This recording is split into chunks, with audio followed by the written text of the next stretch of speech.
அரசர்கள் முதல் நூலிலிருந்து வாசகம். அந்நாட்களில் எலியா சென்று சாப்பாற்றின் மகன் எலிசாவை கண்டார். அப்பொழுது அவர் ஏர்பூட்டி உழுது கொண்டிருந்தார். அவருக்கு முன்னே 11 ஏர்கள் இருந்தன. 12ஆம் ஏரை தாமே ஓட்டிக்கொண்டிருந்தார். எலியா அவரிடம் சென்று தம் மேலாடையை அவர் மீது தூக்கி போட்டார்.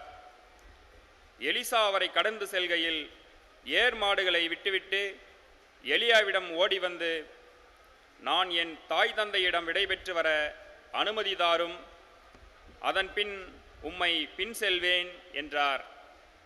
அதற்கு அவர், சென்று வா, உனக்கு நான் செய்ய வேண்டியதை செய்துவிட்டேன் என்றார்.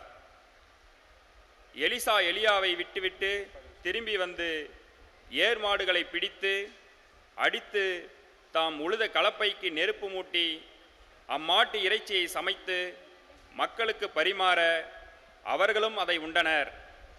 பின்பு அவர் புறப்பட்டு போய் எலியாவை பின்பற்றி அவருக்கு பணிவிடை செய்யலானார். ஆண்டவரின் அருள்வாக்கு. இறைவனுக்கு நன்றி.